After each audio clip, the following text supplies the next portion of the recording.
What would you do if your sight suddenly came back, but the first thing you read was, "Do not tell them you can see"? Would you pretend to stay blind? Who would you trust, your eyes or the people who say they love you? At sunrise, her vision returned, and a crumpled tissue whispered 4 chilling words. Do not tell them you can see.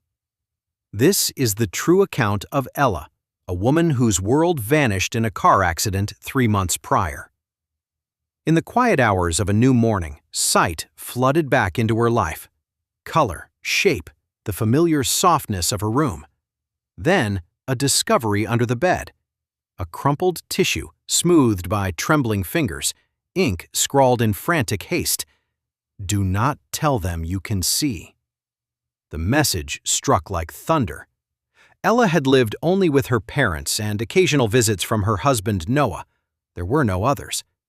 Them could only mean the people who had cared for her in her fragile darkness. And yet, the handwriting told a different story. It suggested urgency. It suggested danger. A knock at the door cut through her thoughts. "Ella, I made you some soup." The voice was her mother's voice, kind, familiar, trustworthy. But when Ella opened the door, her pupils shrank in fear. The face did not match the voice.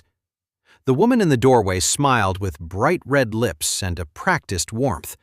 She was not Ella's mother. Her features bore no resemblance at all. Yet the voice rang with perfect imitation. Ella retreated. She declined the offer of help and sent the woman away with polite resistance. Then she stepped out to see, for the first time in months, the place they had moved to after the accident. A spacious villa, 2 floors, a living room that should have felt like home. A man sat with his back turned, reading a newspaper. She called him Dad. He turned, and fear swept through her entire body. The face was strange, unfamiliar, but from his mouth came the exact voice of her father. They approached her with kindness. They offered warmth and care. They fed her soup. They watched her eyes. She felt the edges close in, unsure of what hid behind those large white eyes that seemed to study her every movement. Ella decided to conceal her secret. She would not reveal her sight. Not yet. Half a month prior, Noah had visited. He was a plane captain with a demanding schedule, but he had stayed the night, shared laughs, even a glass too many with her parents. That memory anchored her. It told her that not long ago, her life had been real and solid. The villa had been safe. The people had been true. What had changed since then? She found her phone by touch, still set to voice because blindness had been her daily reality. She called Noah. The connection came alive with his gentle tone. Ella told him everything. The warning, the strange faces, the imitation voices, the choking fear. "I will believe whatever you say," he told her. "I am coming now." Time dragged. A knock returned. "Ella, it is time to take your meds." The man's voice was her father's voice. The hand that turned the doorknob was not her father's hand. She held her breath and stayed silent. The knob rattled. The man chuckled and walked away. The house fell quiet. Then a sensation, the feeling of being watched. She crouched by the door to look through the thin slit beneath it. 2 eyes stared back, wide, white, unblinking. He was on the floor, level with the threshold, watching, waiting. Ella feigned blindness, pretended to search for her phone by touch, and the eyes withdrew.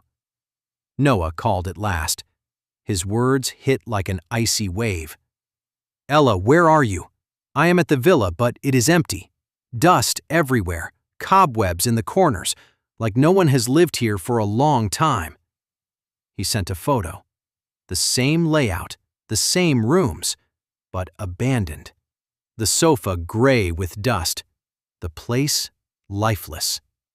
2 villas, one real and silent, one occupied by imposters with the voices of her parents. Ella felt as if she stood between two worlds. She texted Noah directions, begged him to find another way to reach the space she inhabited now. He urged caution. "Stay in your room. Wait for me." Footsteps climbed the stairs again. Ella heard the woman at the door. More soup. A soft command beneath the sweet tone. She declined. A glass of water appeared on the nightstand, out of nowhere. Her mind drew a line between kindness and control, between care and a drug that might silence her struggle. She left a note under the pillow. "They are not my parents. Do not trust them." The house went still. Then came the command from the hall. "Ella dear, open the door." The voice had shed its warmth.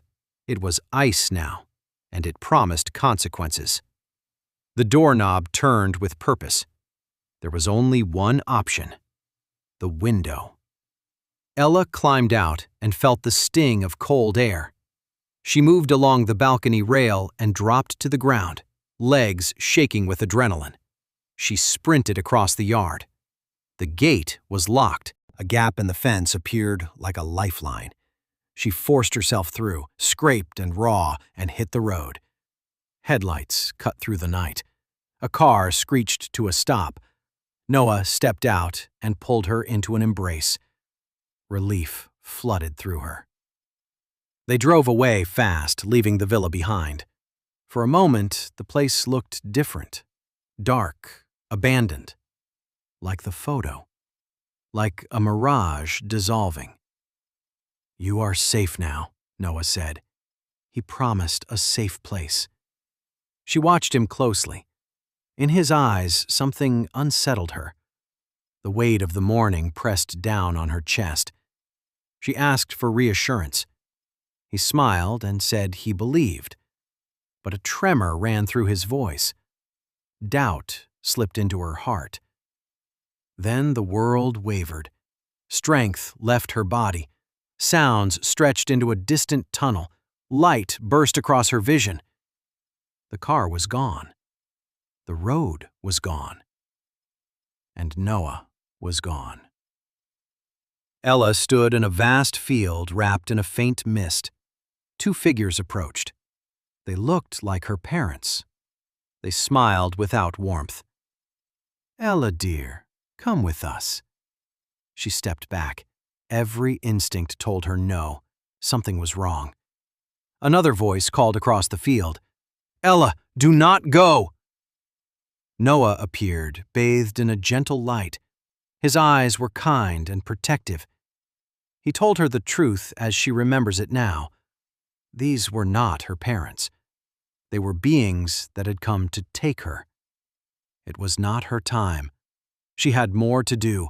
People needed her. Meaning crystallized. The villa that did not exist. The imposters with familiar voices. The urgency of the message on the tissue. She stood between life and death, caught in a liminal space where fear wore the faces of love. Noah held her, told her to trust, and asked her to wake up. Ella opened her eyes to the soft beep of machines. The air felt heavy and new in her lungs. She lay in a hospital bed. Tears shone in her mother's eyes. Her father held his breath as if a single exhale might break the moment. Noah stood by them, the man she loved, real and present. They wept with joy. Doctors spoke in hushed astonishment. Ella had been in a coma since the accident. The decision had been made to disconnect the machines. In that very hour, she returned. It was a miracle, they said. And Ella understood what had happened in the only way that made sense to her. She had crossed a boundary and come back. It was a near-death experience, a battlefield between light and shadow. In her telling, the beings had tried to lead her away. The loss of sight in the dream mirrored the vulnerability of her body. The house was a realm of confusion, where familiarity did not guarantee safety. And Noah was a guardian. Whether it was truly him, or a presence that wore his essence for her sake, she believed he protected her and brought her home. Life did not look the same after waking. Gratitude colored every hour. Morning light felt like a gift. Birdsong felt like a promise. Ella carried the weight of what she had learned into a new purpose. She spoke in churches and community halls. She told her story to those clinging to the fading edge of hope. She described the tissue that warned her to stay silent. She described the eyes under the door. She described the field where choice was offered and life beckoned. Her family listened with tears that mixed fear and relief. They remembered the doctors who had doubted. They remembered the nights when her pulse faltered and hope thinned to a thread. They remembered Noah at her bedside, holding her hand, speaking to her even when she seemed far away. For them, her return was beyond explanation. For Ella, it was a mission. She reached out to the broken and the weary. She told them that when the world dims and the path disappears, there can still be a way back. A young woman once approached her after a talk, eyes wet with grief, heart heavy with doubt. After hearing Ella, she found a reason to try again. Ella hugged her and understood that her journey had meaning beyond survival. Ella does not argue about what to call it. Miracle, faith, guardian. She speaks only of what she experienced and of the love that met her in a place without maps. She honors the second chance she was given. She keeps her family close, every smile weighted with gratitude, every embrace a celebration of time returned. In the end, the message on the tissue was a spark that lit a trail through darkness. The warning kept her silent long enough to see what hid beneath the surface. The escape led her to a boundary where life and death touched, and the return filled her days with purpose. Ella woke to a world that had prepared to let her go, and she chose to stay. That choice, made in a field of mist and memory, continues to echo in every breath she takes, and in every life her story now touches. Now, I want to hear from you. Do you think Ella's experience was just the brain under stress, or something genuinely beyond this world trying to pull her back, or pull her away? Drop your take in the comments, and if stories like this make you question what's real and what isn't, hit follow/subscribe so you don't miss the next one.